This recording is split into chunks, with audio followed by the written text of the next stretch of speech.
Good evening, everyone, and welcome to the Amateur Radio General Class, session number 3.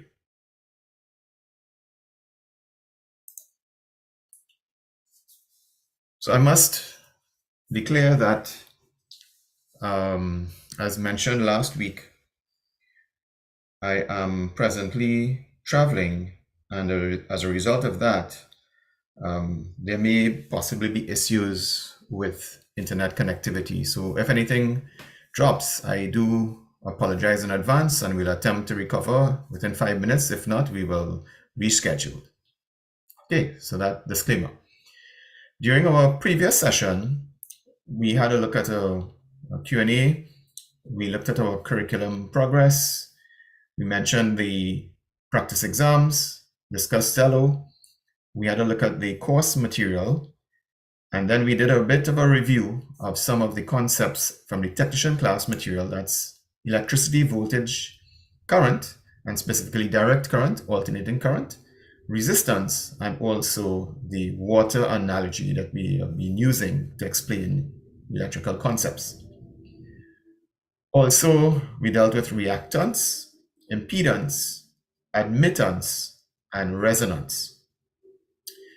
And then we had our usual question pool review for the questions that relate to the theory that we covered. Okay, so there are persons in the general class course who have not previously taken the technician class course, and we have been going last couple of weeks. I guess the opportunity is available for persons to take the technician class course. It's available on demand, and we'll be reminding all participants. We're hoping that by now you would have started to look and maybe reach at least session 3 or 4 of the technician class course, because the knowledge builds and it does help. So while we will take that into account and explain a little further, it will be an advantage for participants who are in the general class course to have a look at the technician material. That should be your focus. And this slide shows on screen, this is the link to get the documents for the technician class. That's the previous level, as well as the on-demand videos, which is the second link below. So highly encouraged. And even for persons who took the technician class, it could be a good refresher as well for some of these concepts, as we will be dealing with them and furthering them during the general class. So our agenda for today, we had a look at our previous session. We will look at our Q&A. We do have one. We did remind persons of the technician class material. We will have a quick look at the curriculum progress, where we are. Then we will ad nauseum talk about taking practice exams. And persons have been asking about Zello and using it to interact with React. So we'll put that slide back up again. Also, persons have also been asking about the course material, where we can find them. So we have a slide up again, in case you missed it, as well as we summarized some of the electrical concepts that we covered last week's session. So sometimes it's good to have a summary.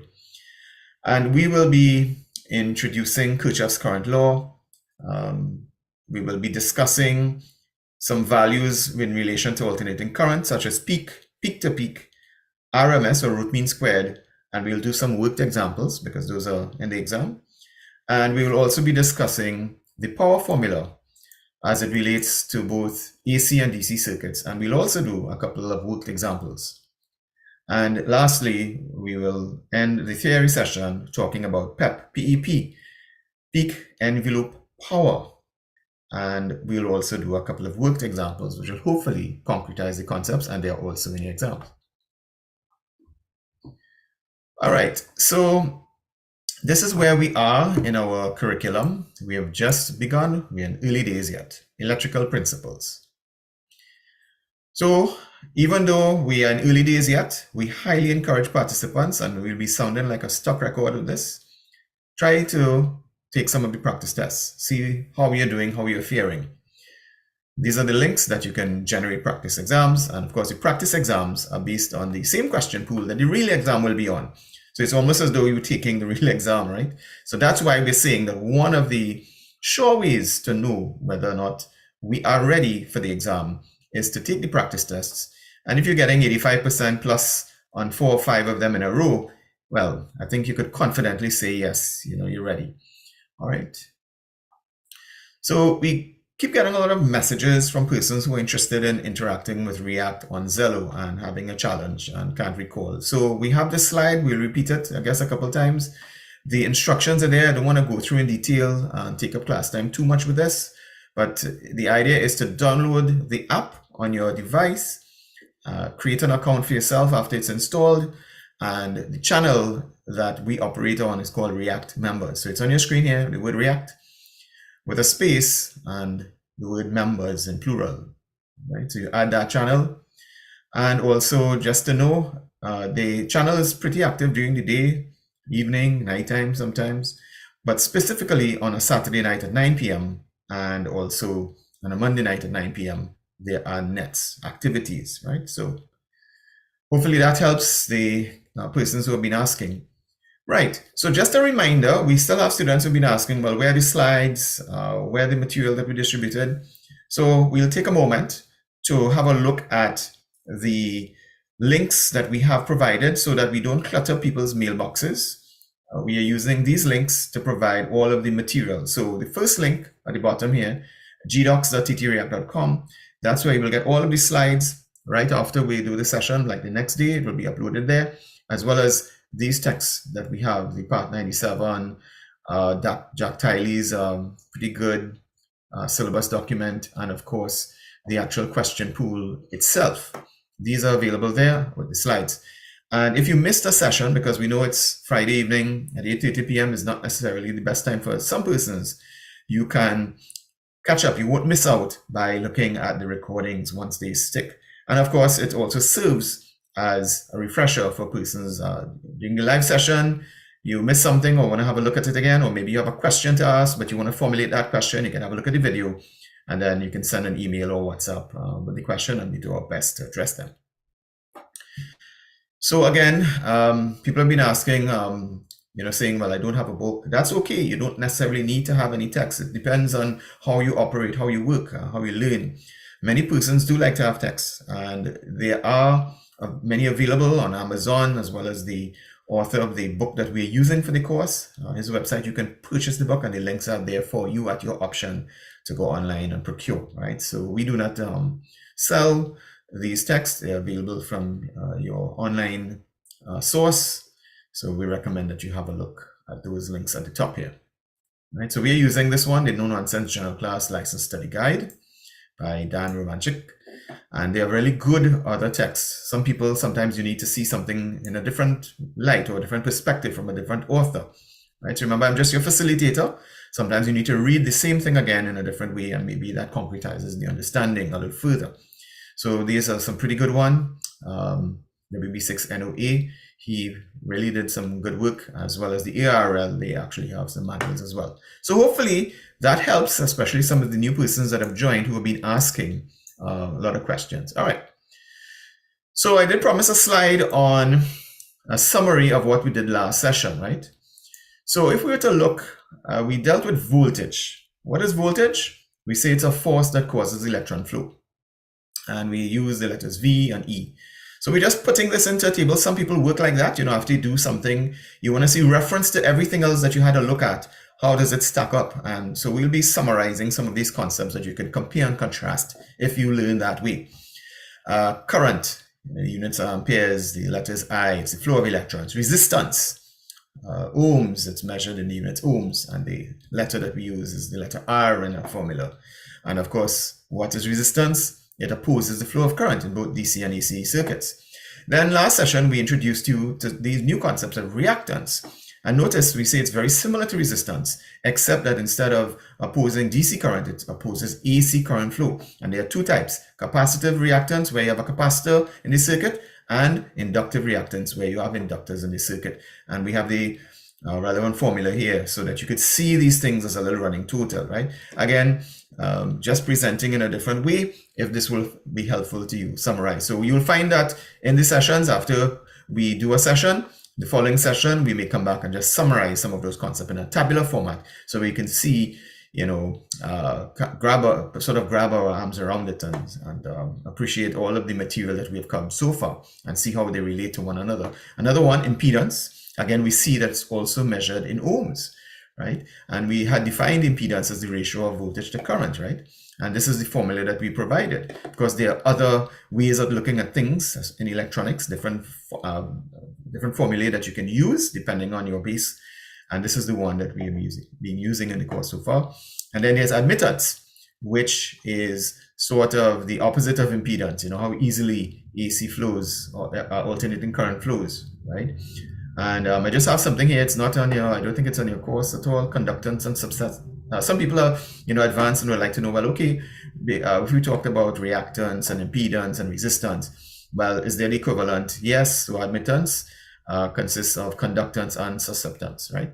So this is just extra information for you. We'd like to do something extra for the course so that, we can see relative to the landscape all of these terms, but we don't necessarily need to know these for the course or for the exam. And of course, we have the formula here, which is the reciprocal of z to the minus power minus 1 or 1 over, or the reciprocal of impedance is admittance. Right? So we're just flowing through this quickly. You can look at this at your own time, meditate on it a little bit, and you can, it'll jump out at you some of the differences. And then, of course, we dealt with resonance, and we said that occurs when the inductive reactance is equal to the capacitive reactance. In other words, XC. X is reactance, C is capacitor or capacitance, is equal to XL. So hopefully this can help some of us. Right. So let's go to the Q&A. So we got a couple persons asking a version of this question, and we really did sort of rush through the calculations last week, right? We have a lot of material to cover. So I'm not quite surprised at the questions, and we got you. So the question is, I did not quite follow the calculation with reactance. Can you break it down further like you did for us in the technician class course, which was the key to me understanding the various concepts? So that's a fair question. And well, sure, we will do one of them this evening. In fact, right away. All right. So we dealt with this slide, the formula for reactance, right? So what we are going to do is expand a little bit that slide, right? So we're just doing for the purely inductive reactance. I'll leave it to you to make an attempt at purely capacitive. So, we will help, but, it's kind of, we want to encourage participants to, take a pen and a pencil and sort of go through the material. That's sometimes, how we learn and understand, right? That's how we discover. So we will spell out here one of the calculations as requested. So we'll take a couple of minutes to go through the slide, and it was to do with the formula for reactance, right? Remember what we said reactance is, right? It's a opposition to flow of alternating current in a circuit. That's what reactance is.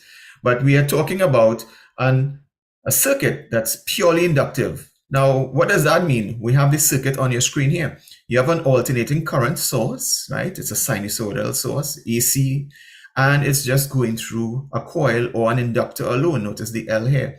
So this is a purely inductive circuit. Why? Because it only has an inductor.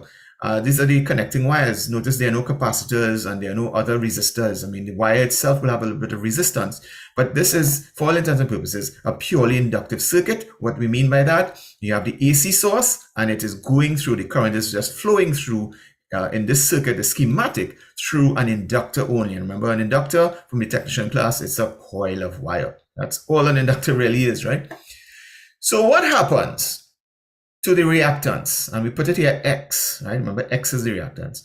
When you increase the frequency, right? So you have this sinusoidal wave, right? And remember, because it's a sinusoidal wave, you have a frequency measured in hertz.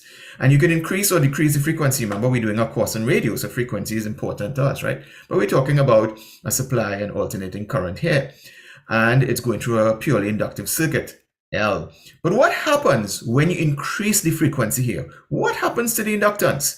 If you increase it, or rather if you increase the frequency of the source of supply, does the inductance go up? Does it remain the same? Or does it go down? And what we will do to illustrate now for the exam, we just need to learn that it actually goes up, right? But we are just showing here how we figure that out. We're using first principles, we're doing the calculation here. so that you can, rather than learn by rote alone, you will see what formula, how we plug stuff in, and how we make adjustments to one figure and see what happens to other figures, right? So hopefully we'll develop an understanding, not just remembering, well, okay, if the frequency goes up, then the inductance, the coil, the purely inductive circuit, the reactance goes up, right? So let's work it out. That's what we're asking. You increase the frequency of this supply alternating current through the coil, and does the inductance go up, stay the same, or go down? So to figure that out, what we have to do is use our inductance formula, our trusty inductance formula.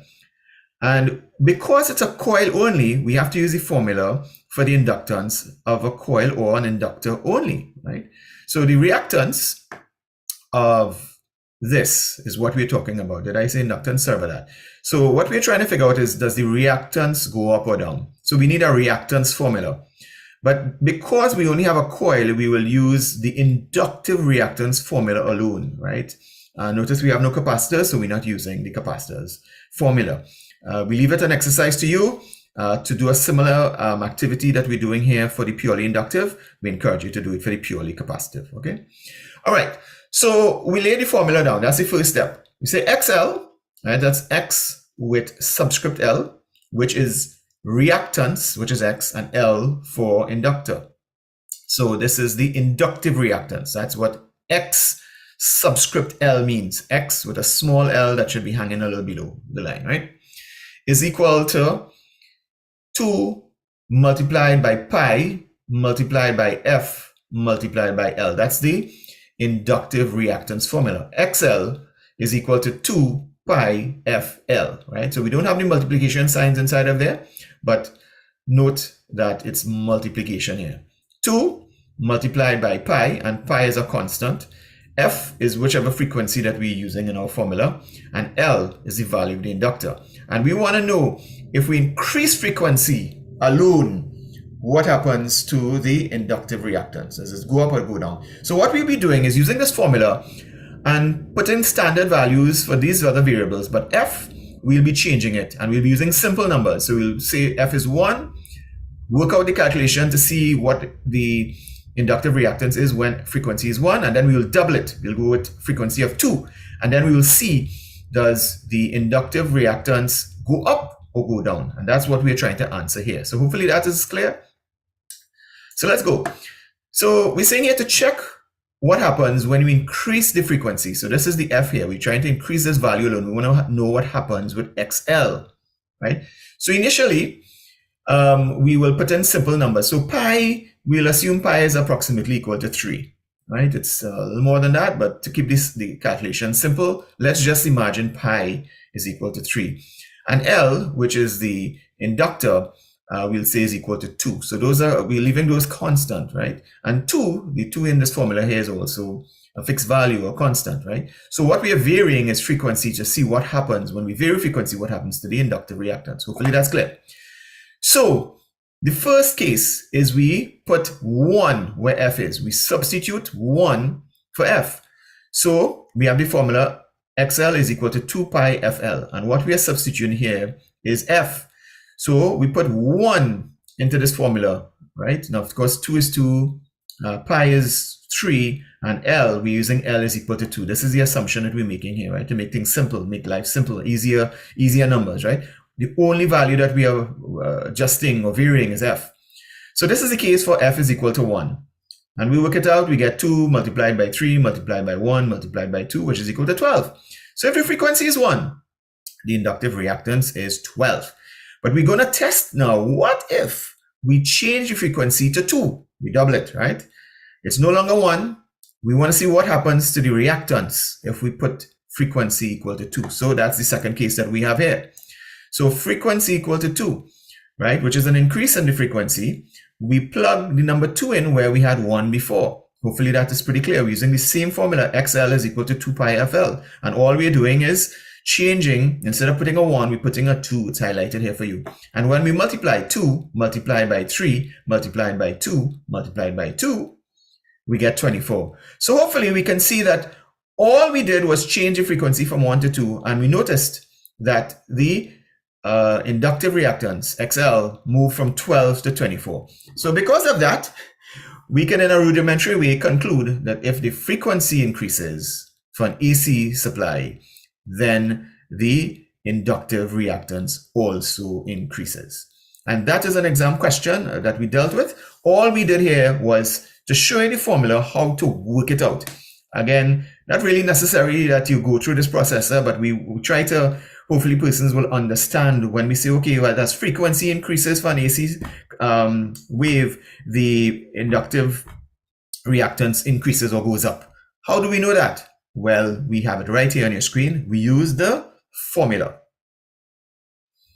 Okay, so let's do a couple of slides, new material, and we are going to introduce Kirchhoff's current law. What does Kirchhoff's current law tell us? So if we were to look on our screen, we will see a schematic diagram or a circuit diagram. And we have a battery. That's what this symbol here is, a positive plate and a negative plate, a battery. It could be like a cell and a radio or car battery or any kind of battery. There's a DC supply here, a battery, and it's connected via wires to some resistors. That's what this zigzag line, one of the symbols for resistors, and they're labeled R1 and R2, resistor 1 and resistor 2. But when we connect up this circuit here, because we have a battery, and remember we said in the water circuit, a battery that provides voltage is like a water pump. So it's trying to push electrons through the circuit, right? And what flows is the current. The current will flow. But when it gets to this point here, the current will divide. Some will go this way and some will go this way. So some of that current, those electrons will flow through this resistor, and some will flow through this resistor. How much that goes through these two really depends on the value of these resistors, right? So if they're equal, well, you could surmise that an equal amount of current will go through, right? If they're not equal, then it will not be equal. So this is just like a water flow, right? Imagine this is water flowing here. When it reaches this T junction here, some of the water will go this way and some will go this way, but all of them will be flowing in this general direction, come back at this point and then return to the source here. So this is a closed circuit. It's a circuit diagram. It's a schematic diagram, electrical diagram with these components, a battery, resistors, and you have connecting wires. And what you have is a voltage produced by this battery and a current that will flow. So what we need to know for in terms of Kirchhoff's law is that the current that leaves this battery, when it comes back, right, you have current that flows through two circuits, the two branches of the circuits. So we could call that current 1 and current 2. They must add back up to the initial current, right? So at the bottom here, you'll see a little formula. I, which is this overall current or total current, is equal to I1, which is the partial current that is going through this branch, plus the partial current that is going through this branch. So it stands to reason, if you have water that's flowing here, the amount of water that comes through here and come through here, when by the time it comes back here, unless you have a leak, then the same amount should come back, right? So that's why we see I1 is equal to I is equal to I1 plus I2, all right? And that is Kirchhoff's current law. So we say here, the sum of currents entering a circuit node must equal the sum of the currents leaving the node. So the amount of current that enters here is also the amount of current that leaves here. That's what I mean by node.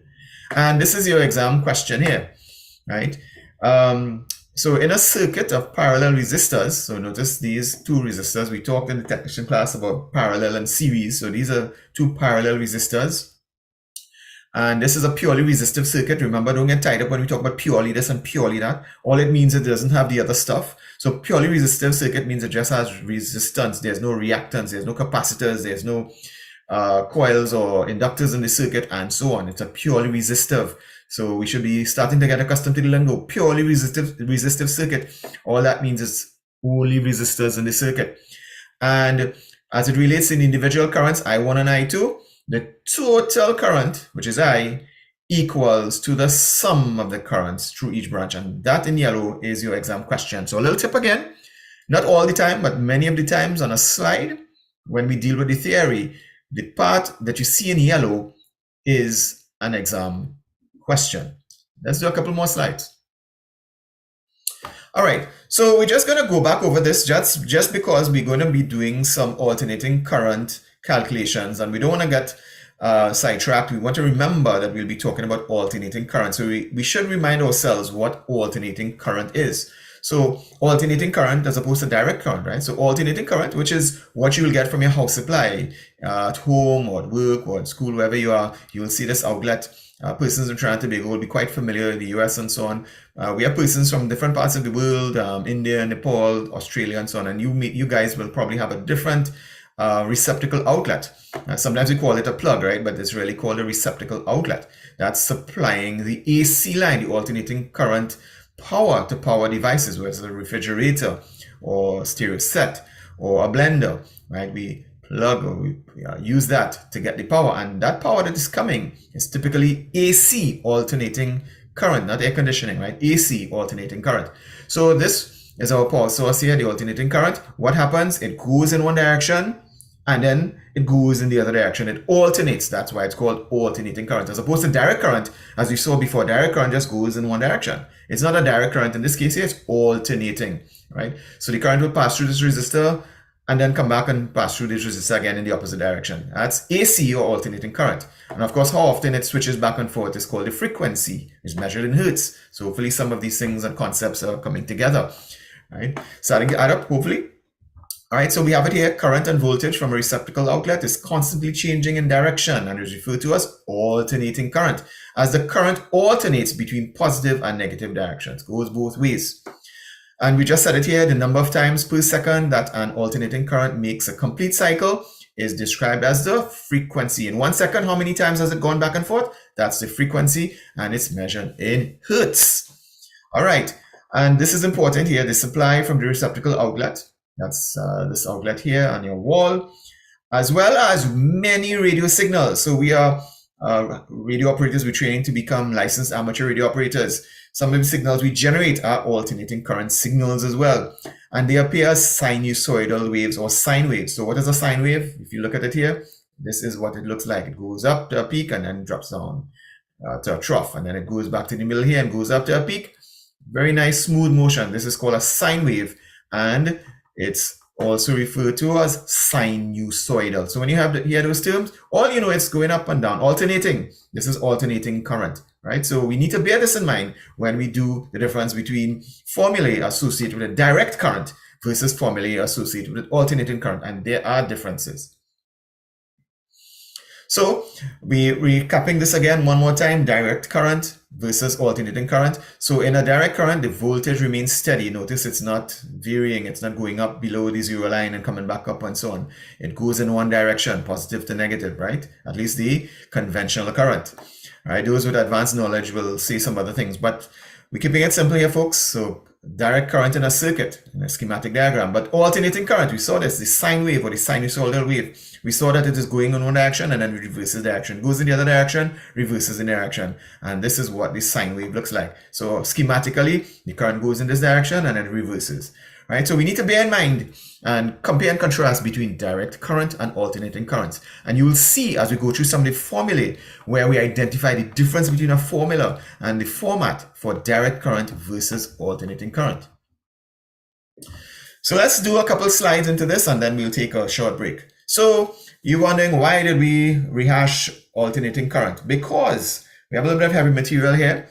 It's certainly within your reach and within your grasp, but it's important that we bear in mind what alternating current is. And you will see on your screen on the right-hand side here, one of the sine waves, right? So there it is, sine wave, sinusoidal wave, or sine curve, as some people call it, nice and smooth, right? And there are some terms that we need to learn for the exam or to be able to do calculation for the exams. And the properties of the sine waves, they have names, right?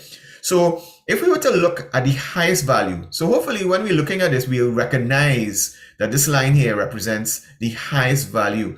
Now, if you're thinking it's a mountain and the mountain has a peak, well, you'll be quite right, because this is called the voltage peak, the highest voltage. It's called the peak voltage, and the symbol is V for voltage, but with a little subscript of P. So if you look on your screen here, V sub P, right? So VP is the voltage, but it's the peak voltage, right? So we're not just putting V, because they have different types of voltages, right? We'll come to RMS voltage and peak to peak voltage, but this is the peak itself, right? Or a peak. So this is VP here, the peak voltage. So that's the first point. Now, just like we have the peak, notice on the trough, we have another, well, negative peak, right? So sometimes we need to know what is the peak to peak voltage, right? And if you're thinking, well, hey, it's just twice what this is, and you'll be quite correct. The peak to peak voltage is twice one of the peaks. You take any one of them and you double it, and you add them together, and you will get the peak to peak, right? So once it's a nice smooth sine wave like this, right? That's the assumption. So that's the second point.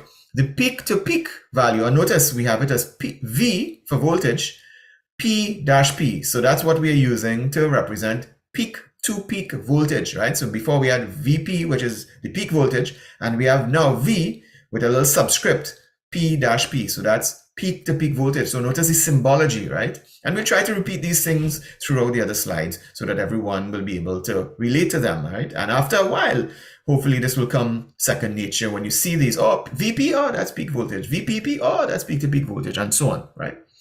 So the peak to peak voltage is the difference between the highest value and the lowest value, which is twice the peak value for a sine wave. So we say that the peak to peak voltage, which is VPP, is equal to 2 multiplied by VP, which is what we just said. So this is VP here, from here to here. That's the value that we read off.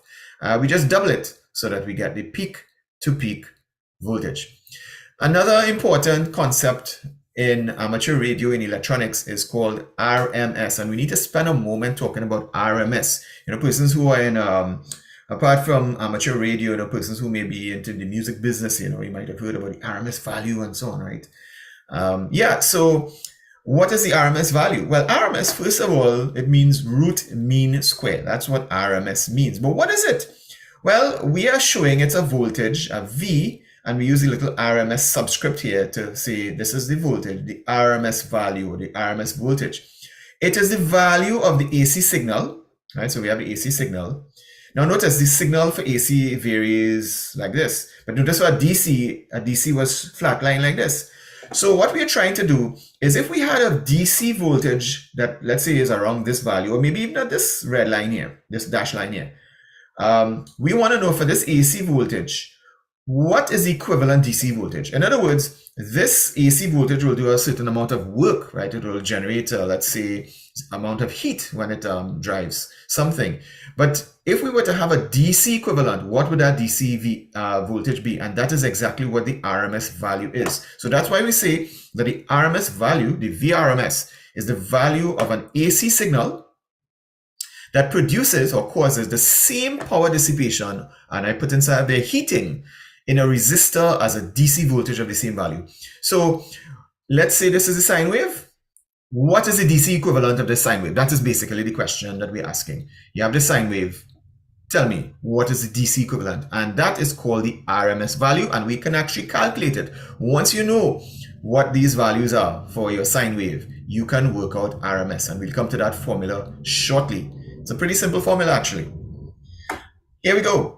For an AC sinusoidal signal, right? So this is an AC, alternating current sinusoidal signal. So we're getting a little bit, techno into the terms, right? But this should not be unknown to you. We'll be talking about sine wave and sinusoidal wave. So when we see an AC sinusoidal signal, that's all it is right there. You're seeing it on your screen. This is an AC sinusoidal signal. We want to know what the RMS value is. Well, all we need to do is to find out what the peak value is and multiply it by a constant or a value, 0.707. That's all we need to do. Did you think it was going to be that easy? Perhaps not. But yes, once you have your peak value and you want to get your RMS value, all you need to do is multiply the peak value, just this peak value, VP, multiplied by 0.707, right? Like the aircraft, right? Back in the day. You just multiply that and you will get your RMS value. So as simple as that, folks, right? Well, we have some little complications that we, of course, have to add to it, right? But this is the basic formula.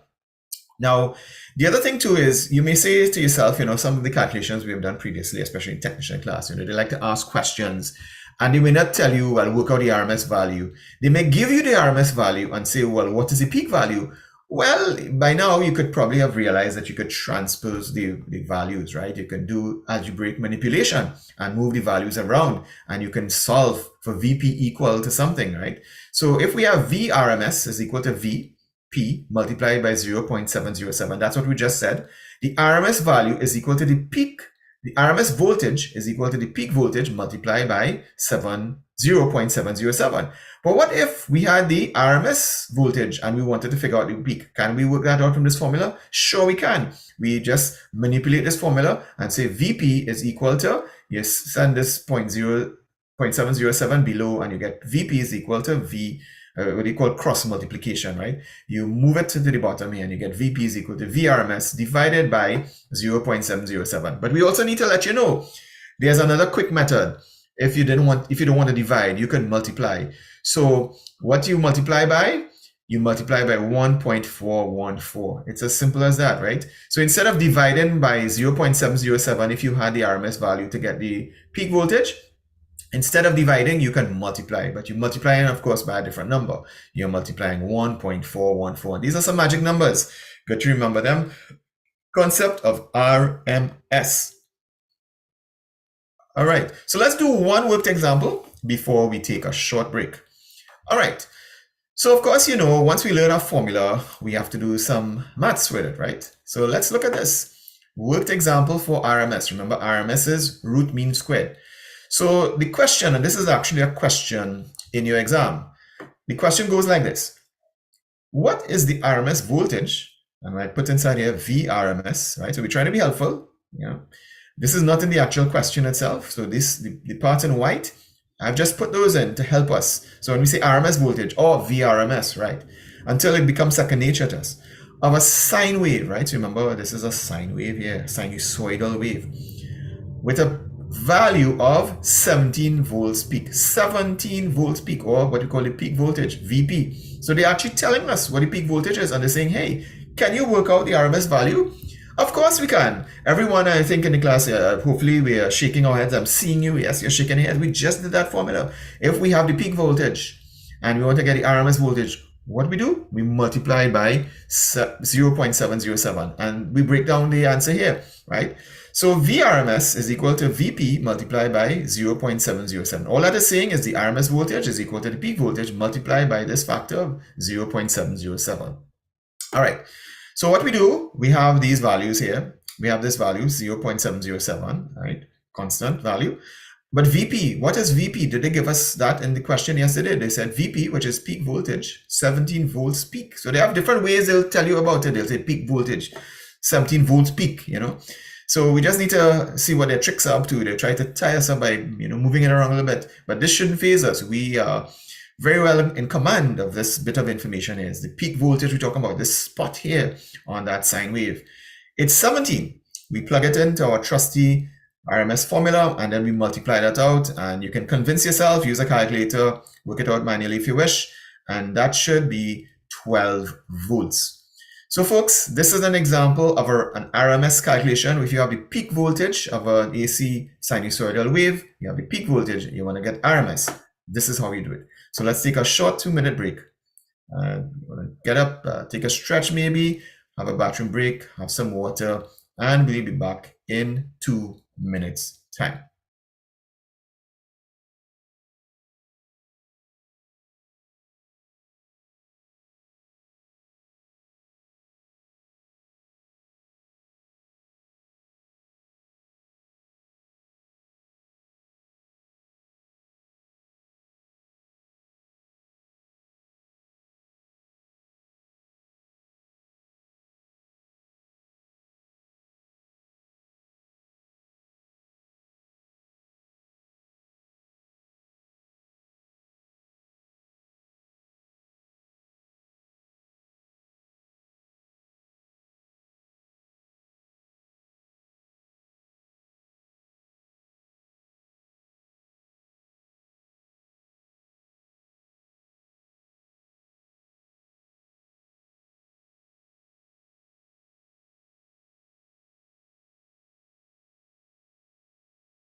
Okay, good evening, Iskin.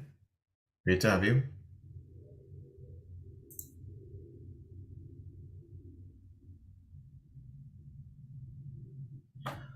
All right, so let us continue. All right, so we just dealt with the RMS formula for voltage. And of course, sometimes instead of learning 2 and 3 different formulas, just learn one. And if you can do algebraic manipulation, you remember one, and then you move the terms around to solve for the term that you do need, right? So that's another technique as well if you wish to do that. All right, so let's do another question that's in the question pool as it relates to the peak-to-peak voltage and the RMS voltage. It's another question. This one a little more involved in a sense, but you'll see a pattern that is quite similar to the previous question. What are they asking us? The question goes like this. What is the peak-to-peak voltage? So they're asking us the peak-to-peak, this entire length here, or they have it on the right-hand side. This entire length, top to bottom, is the peak-to-peak value, right, or the peak-to-peak voltage, VPP, of a sine wave. So again, we have our trusty sine wave or sinusoidal wave. That's our alternating current, right? AC. DC would be steady like this, right? With an RMS voltage of 120 volts. So they're telling us that this sine wave has an RMS voltage. Remember what we said the RMS voltage is? It's the DC equivalent of an AC wave, produces the same amount of heating effect. Okay, so they have given us the RMS value and they want us to tell them what is the peak-to-peak voltage. Now, bear in mind, they're tricky. They did not ask us what the peak voltage is. They're asking us peak-to-peak. The previous example, we were talking peak voltage and RMS. In this question, let us recognize they're talking about peak-to-peak and the RMS value. So it's not this value we are looking at here, it's peak-to-peak. And this is the RMS value. So we have to do a little bit more work, right? So remember we said that the peak-to-peak voltage is twice times the peak. So of course, if we could work out the peak voltage, we just multiply it by 2. So let's do that. So we use our formula for the peak voltage first. And of course, the format that we will use, we could have easily used the division formula. VP is equal to VRMS over 0.707. But remember, we showed another way that we could do multiplication, which sometimes is easier, especially if we're doing it by hand, right? If you have a calculator, either will work. But if you're doing division, it may be a little more challenging to do decimal division for some, or division generally, as opposed to multiplication. So we are going to use the multiplication version of the formula for peak voltage. VP is equal to VRMS multiplied by 1.414, right? We just had that in the previous slide. But this is just VP. We need VPP, right? Which is peak to peak. So VPP is actually twice times VP, right? So we just have some circles here showing you, the flow, what we substituted inside of there. So we know that VPP is equal to twice times VP. But we have a formula for VP, right? So all we're going to do is substitute, instead of VP here, we're going to substitute all of this, because all of this here is what VP is equal to. So we're saying VPP, V voltage peak to peak, is equal to twice times the peak voltage, and the peak voltage is equal to VRMS multiplied by 1.414. So that's how we get to this next equation here. Peak to peak voltage is equal to twice times the peak, and the peak is VRMS multiplied by 1.414. So we just substitute this formula into this here and we expand. And then now what we can do, we solve the term that we have in the question. They have given us the VRMS, here it is.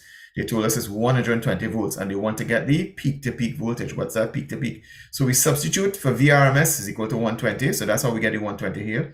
So we have VPP is equal to 2 multiplied by the peak voltage. That's the little formula for the peak voltage.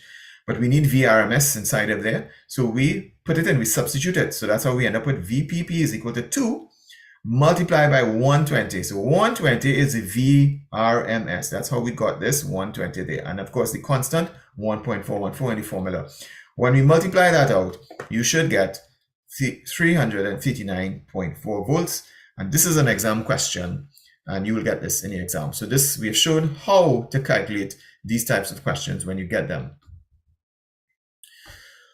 All right, so the foxhole runs a little bit deeper here. So let's go now talking about power. Now, persons who would have done the technician class course may recall that we introduced a formula for power. And we said, power pi, we say P is equal to IE, right? P-I-E, so it spells pi.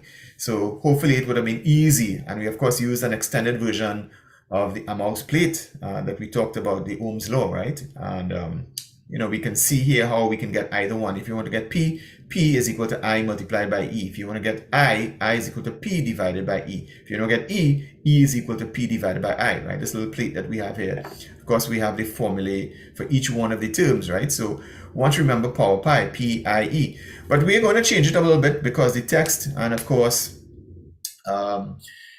we have different ways. We did say in the technician class that voltage is sometimes called the electromotive force. So instead of V, we sometimes say E.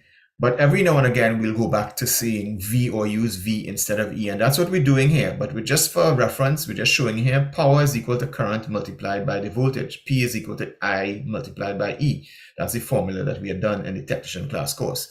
So we're going to use that, but we're going to make it a little bit more interesting by using RMS values in our formula as well, right? So you'll see the little RMS showing up here and there, right? And anytime you see RMS, we're talking about AC, right? So anytime you're dealing with AC, it's RMS values, right?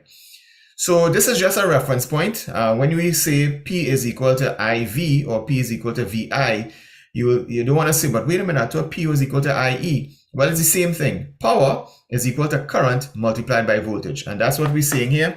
Let's do the DC equivalent first. Power is equal to current multiplied by voltage, or P is equal to voltage multiplied by current. Doesn't matter. You have this equivalent formula here. So hopefully that doesn't confuse anyone. We are using V instead of E, right? So hopefully by now we recall P is equal to IE. So let's just go now. P is equal to IV or P is equal to VI. Right? Of course, when we have that, we could algebraically manipulate to solve for any value. So we could say V is equal to IR, or I is equal to V over R, and so on, right? We can move this around a little bit to get any value that we want. But what we want is a power formula. We want something for power, right? So what we are doing is trying to find power in terms of current and resistance. If you notice before, when we taught power, we gave power in terms of current and voltage. But if we wanted it in terms of current and resistance, what we can do is use Ohm's law and substitute. And that's what we have done here, right? So if you look at this formula, for example, for the DC circuit first, it should be a little bit easier to look at. P is equal to V times I. V is equal to I multiplied by R. We just move the terms around, and therefore I is equal to V over R. But if P is equal to V multiplied by I, but we have I is equal to V over R. So what we can do is substitute this I here with V over R. When we do that, V multiplied by V is V squared, and you have R at the denominator. So that's how we get P is equal to V squared over R. All we did is that we use the power formula, but we wanted to get it in terms of resistance. So we use Ohm's law, and we inserted, instead of I for current, because that's the power formula that we have, we put it in terms of voltage and resistance. And that's one of the things we can do when we have these formulas. We can use it to our advantage. So that's how we get P is equal to V squared over R. There's yet another format for power formula. And instead, what we could do, we could put it in terms of replacing V as well. So what is V? V is equal to I multiplied by R. So what we can do is stick that into the power formula as well. So if you put I multiplied by R multiplied by I, which is what we're doing here, so we're replacing, you get P is equal to I squared R. All right. So hopefully this isn't too heavy, and it's really a process of using different formulae and substituting one into the other for the term that we do not have. And that's some of the questions that they will ask us, right? So we did that for the DC circuit. We have just done it here also for the AC circuit, except that you will see RMS sometimes mentioned inside of here as well, right? Just stuck it in so that we are mindful of it. So I didn't put RMS everywhere, of course, right? So you'll see it mentioned in terms of the voltage, right? So it's the same thing that we did here. We took P is equal to VI, or P is equal to EI, or P is equal to IE, and we substitute the I for the current in terms of voltage and resistance, and that's how we ended up here. Similarly, P is equal to V squared over R, but we put the RMS here, right? Because it's the voltage we're interested in. Of course, the I here should, if it's AC, should also be I RMS, but we're trying not to overlay. It's already fairly congested, so we did not put the RMS here. But once you're talking AC, it's RMS. But the formula is in terms of voltage, so that's why we show it. P is equal to V squared over R, and it's V RMS squared, all right? And similarly, just the same way that we could have used the other version of the formula, instead of substituting for V, we substitute for I, and we get P is equal to I squared multiplied by R. So this is just a derivation. It's not necessary that you learn this. We're just showing for persons who like to know how do we get from one step to the next. This is something that you could have a look at and meditate on, and have a little flow, write it out, convince yourself that this is the working. All right, so let's actually do a worked example. Shouldn't be too bad because they give us some values and we're using one version of the formula. So let's go with it. This is a worked example for power. All right, so folks, we probably be going a little bit over today. We want to complete the material, and of course, necessarily we had to go over some stuff, so we'll be running a little bit later than usual today, okay? Bear with us. All right, so question in the question pool is this: how many watts? And again, I've been putting in here the letter so that when we're seeing the question, we can say, oh, watts, that's power. Oh, voltage, that's volts, voltage. Ohms, that's resistance, right? R.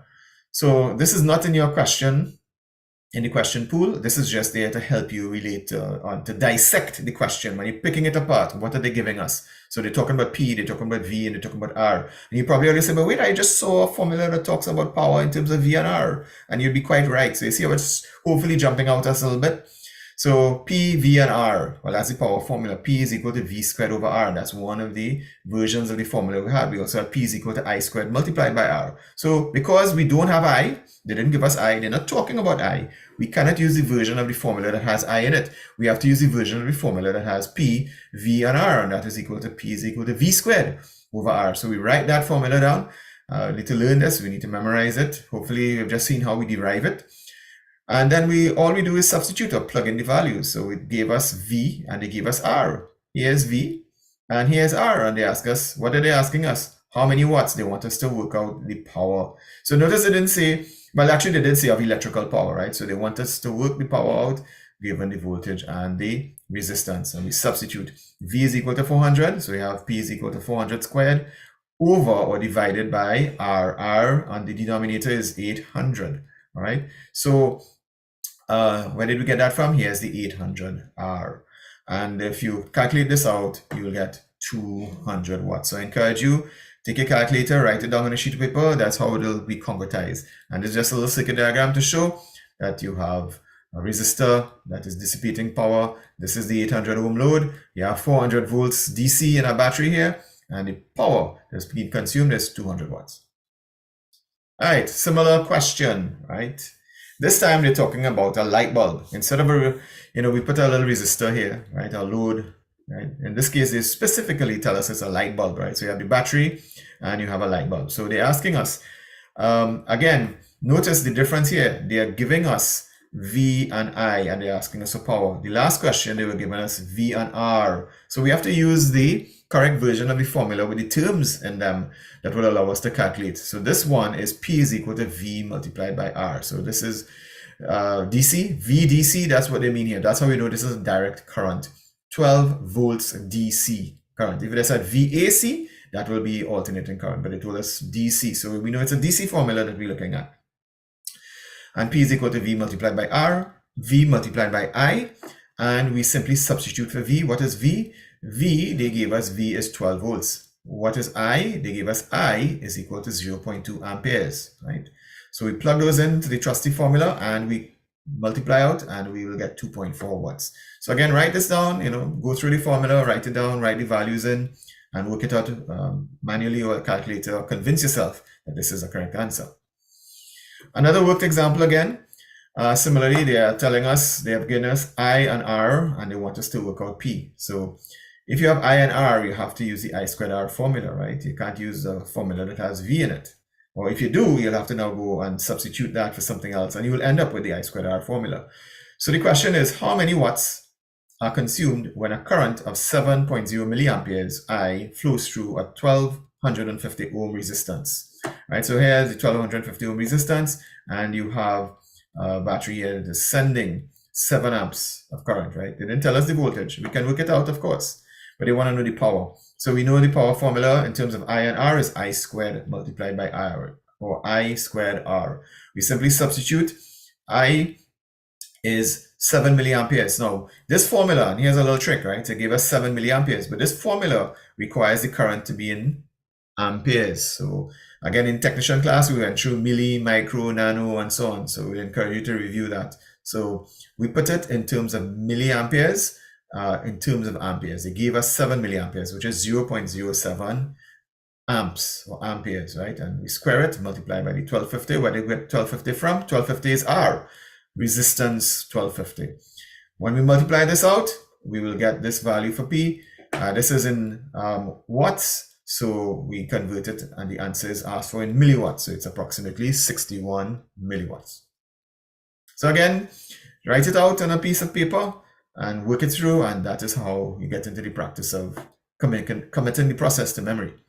Yet another power formula. So what are they giving us in this occasion? We have, notice again in white, we have V, but VRMS. So that's telling us already that this is an AC circuit. So if you look here in the schematic, we drew an AC circuit, AC supply with a resistor, because they told us we have a 50 ohm dummy load. And a dummy load, as we would have probably done in the technician class, is simply for a transmitter. If you want to do testing, you put a dummy load instead of an antenna on the end, and you can safely test your transmitter. But it's essentially a resistor, 50 ohms. And it's dissipating 1200 watts. They want to know what is the voltage across this resistor. And we use the power formula in terms of V and R. So P is equal to V squared over R. Notice the RMS here, right? So it's the RMS voltage.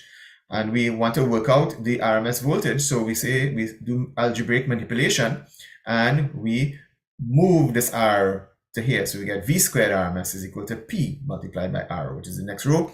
And we simply substitute for P and R. Did it tell us P? Yes, P is the power, 1200 watts. So we insert it, stick it in, substitute it into the formula. And R, yes, they gave us R, 50 ohms, right? So that's how we got those values. And we just simply calculate, multiply 50 by 1200. And of course, because V squared is equal to that, we want V. They didn't tell us we wanted V squared.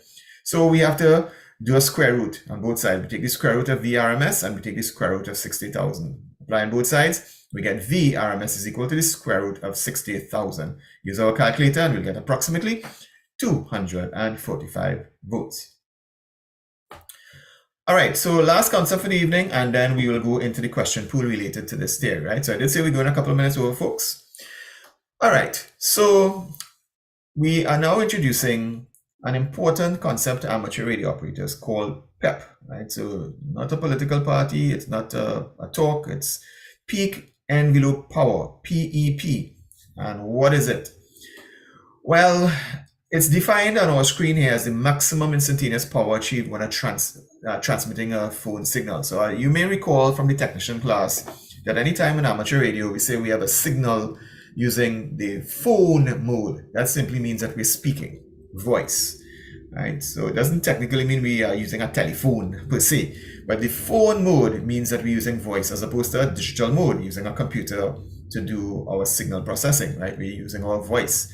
So when we're transmitting voice, and if you look on your screen here, we have what we call an oscilloscope trace, right? So this is a carrier, it's unmodulated, meaning no one is speaking, so it looks nice steady state here. But notice this other oscilloscope graph here, you notice the sinusoidal wave pattern. That's somebody is speaking and causing the signal to have peaks and troughs, right? So that is what is meant by peak envelope power. It's the maximum instantaneous power that is achieved with a voice signal. So notice here, it's the average here, but notice when the person speaks, it goes up and down, up and down. So this maximum, that peak there, that top value is called the peak envelope power, or PEP. Right? But we also need to be aware that for an unmodulated carrier, that means nobody's talking. So your transmitter is transmitting, but nobody's speaking. There's no speech. Nobody's speaking into the microphone, so the transmitter just has a carrier signal or carrier wave, and it's steady state like that. And because there's no actual voice going on it, the average power is also equal to the peak envelope power because there's no difference between the two.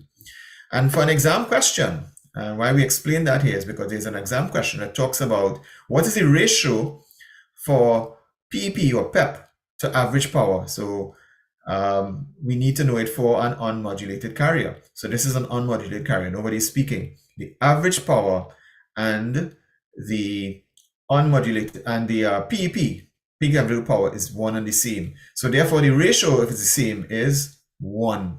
Right? So that's the exam question. The ratio of peak envelope power to average power for an unmodulated carrier is 1. Notice this is the peak envelope power here. It's also the average power. So it's one and the same, and therefore the ratio is 1. We have another exam question here. It tells us similar in relation to it. We're talking about the same unmodulated carrier. That means nobody's speaking. Modulation means somebody's speaking and applying their voice signal onto the carrier wave for a transmitter, right? So that's what modulation is. So it's unmodulated, meaning no one is speaking. And they're saying that the output PEP for an unmodulated carrier like this is 1060 watts, right? And guess what? The average power is also 1060 watts. So remember, we said for an unmodulated carrier, the PEP and the average power is exactly the same. Ratio is 1 to 1. Okay.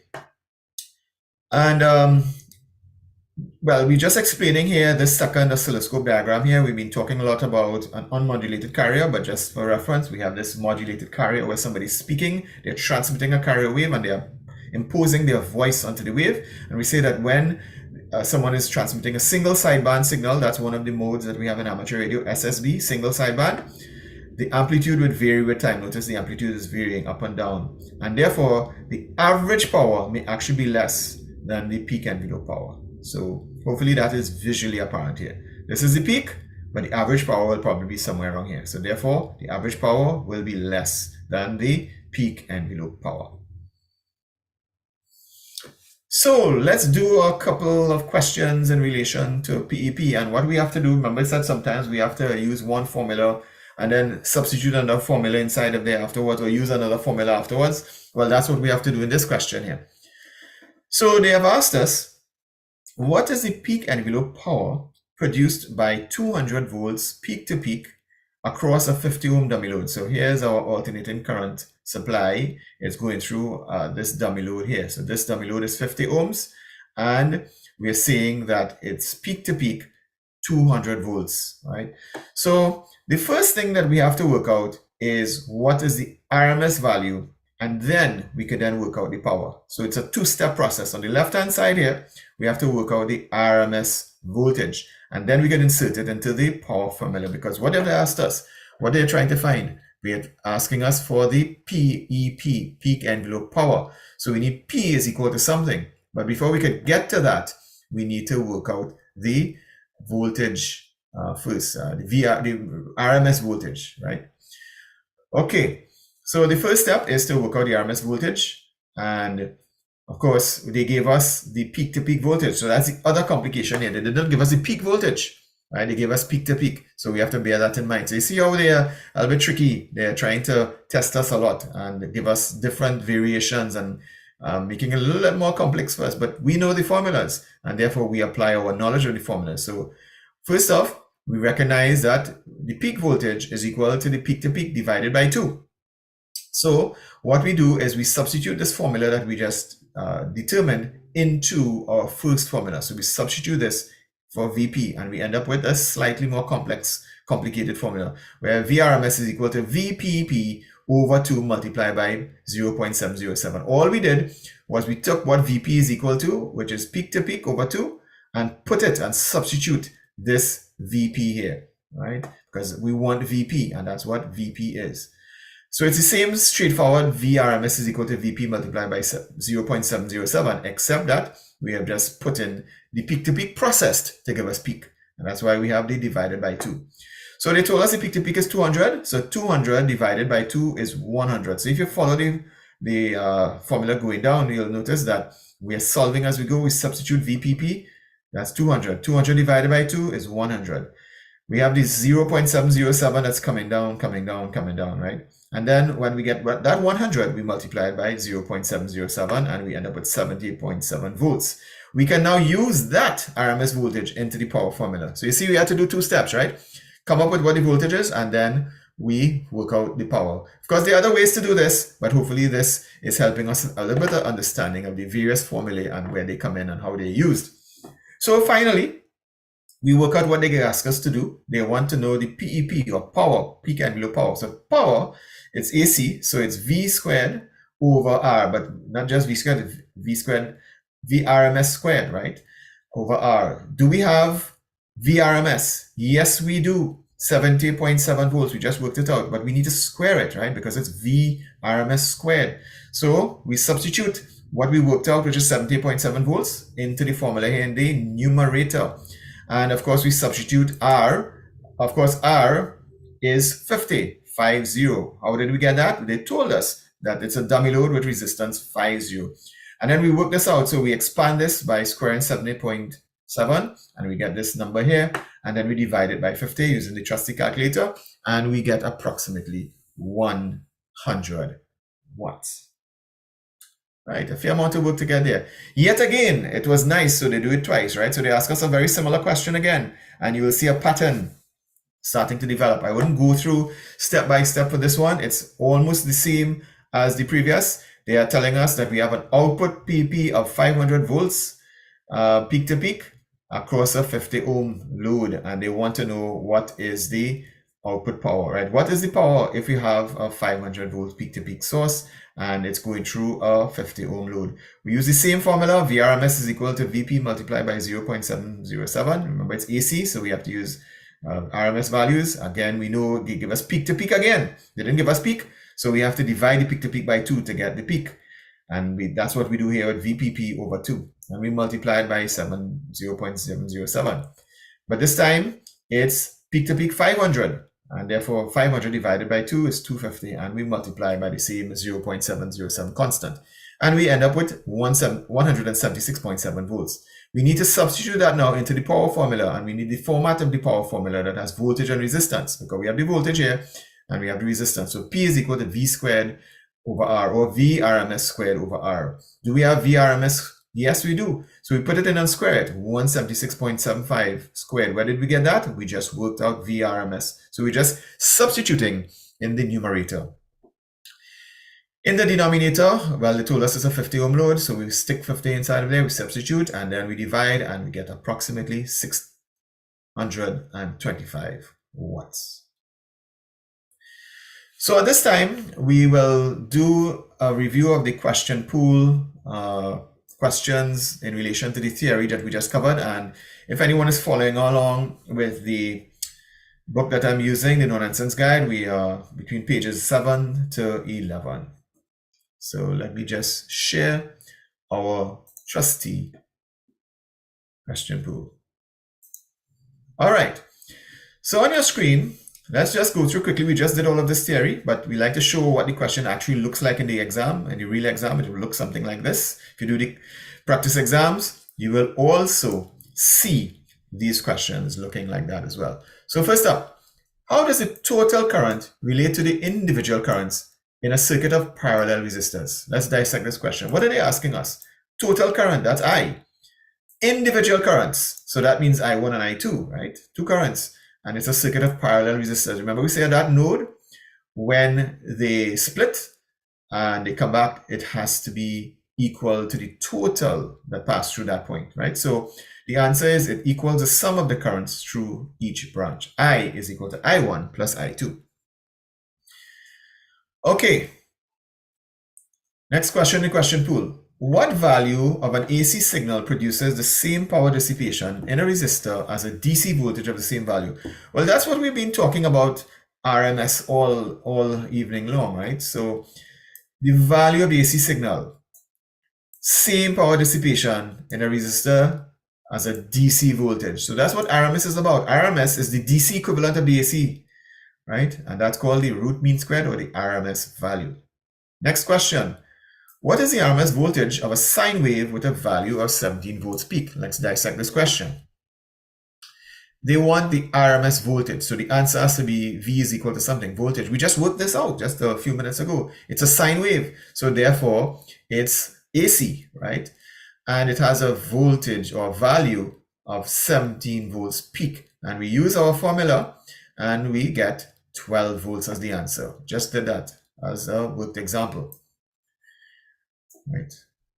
And so we go through the actual working. So you may want to jot it down on a piece of paper yourself and work it through. Ask the question and try and solve it yourself without referring to your notes at some point. Next question up. What is the peak-to-peak voltage of a sine wave with an RMS voltage of 120 volts? Well, similarly again, they're asking us for the peak-to-peak voltage this time, but they have given us the RMS voltage, right, of 120 volts. So we use our trusty formula, as we just did, and we get 389.4 volts. Next question in the question pool. How many watts of electrical power are consumed if 400 volts DC is supplied to an 800 ohms load? So again, we just did that formula. That's V squared over R. All right, so they give us the voltage and they give us the resistance, V and R, and they want to know power. So P is equal to V squared over R. You plug those values in and get 200 watts. Just did those questions, folks. If any of this is unclear, just have a look at the slides, slide deck as we circulate, or have a look at the session again, and hopefully it will help. And more importantly, work it through yourself. Write it down on a piece of paper, go through methodically, and hopefully that will help. Also point out if you see any errors that I've made as well. Okay, how many watts of electrical power are consumed by a 12 volt DC light bulb that draws 0.2 amperes? So remember, they gave us 0.2 amperes. They told us it's 12 volts. So therefore, we have to the P is equal to IE, or P is equal to V multiplied by I formula. Multiplied, get 2.4 watts. All right. Next up, how many watts are consumed when a current of 7 milliamperes flows through a 1250 ohm resistance? All right, so that is the I squared multiplied by R, P is equal to I squared multiplied by R formula that we're using, because they want to know how many watts, but they have given us the current. Now notice the trick here, they give us milliamperes, right? So in our formula, we have to use amperes, right? And also they told us what the resistance R is. So we need an I and R in our formula to work out P, and that's the I squared multiplied by R formula, version of the formula. What is the RMS voltage across a 50 ohm dummy load dissipating 1200 watts? Well, we want to work out the RMS. So this is where we had to do a little square root, if you remember correctly, because we have the V squared is equal to something. Well, we have to take square root on both sides. Well, that's the answer here, 245 volts. Okay, coming to the end, folks. What is the ratio of peak envelope power to average power for an unmodulated carrier? So you may remember we said that for unmodulated carrier, that's where no one is speaking. It's just the carrier itself, no voice, and therefore it's steady state. So therefore the peak envelope power is equal to the average power. So therefore the ratio is 1. What is the output PEP, peak envelope power, of an unmodulated carrier if the average power is 1060 watts? So that's just another way of asking the same question. It's an unmodulated carrier, nobody's speaking, so it's steady state, just the carrier wave. And they want to know what the PEP is, peak envelope power, if the average power is 1060. Well, it's the same thing, because there's no difference between the average and the peak, because it's an unmodulated carrier. So it's 1060. All right, last two questions, folks. Let me call it a wrap. What is the PEP produced by 200 volts peak to peak across a 50 ohm dummy load? So let's dissect this. What are they asking us? They're asking us for the peak envelope power. And we have to do some gymnastics here, because we have to work out things in such a way that we get a value and then substitute eventually that will allow us to work out power. We want power is equal to V squared over R, but they didn't give us that as such, right? So we have to work that out in terms of RMS, right?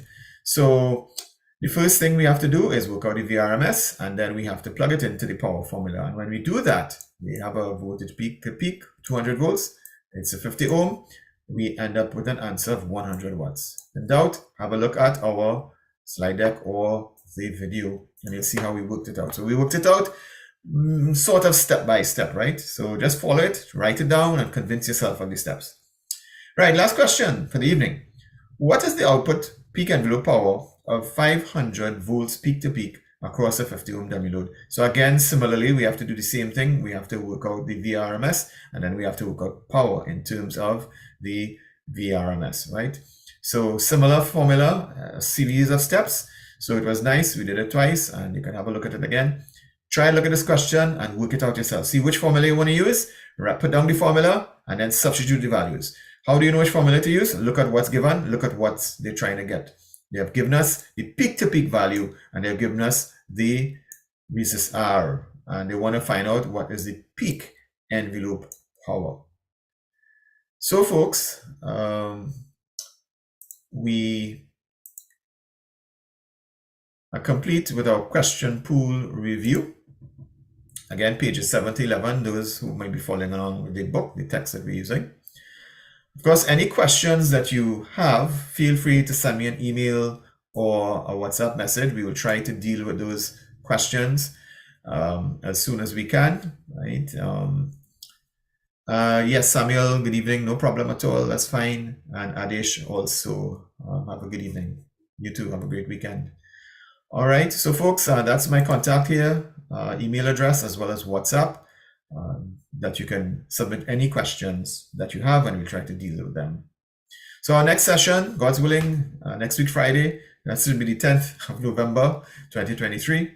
Next Friday, 8:30 p.m. usual time. Look out for the email again with the link, and also please check your email regularly, because some persons are saying they're not getting email, and we do send one out each week. And also some persons' mailboxes are becoming full. So that's why we're also trying to avoid sending attachments, and we're just using a link for you to get all of the material. But if there's anything that's in doubt, anything that you have not received, any assistance that you need, please try to reach out to us and we'll do our best.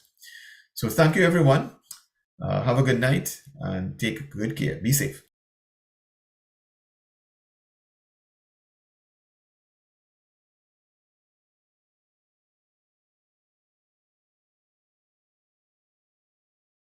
Okay, Charlie, very good evening to you. All the best.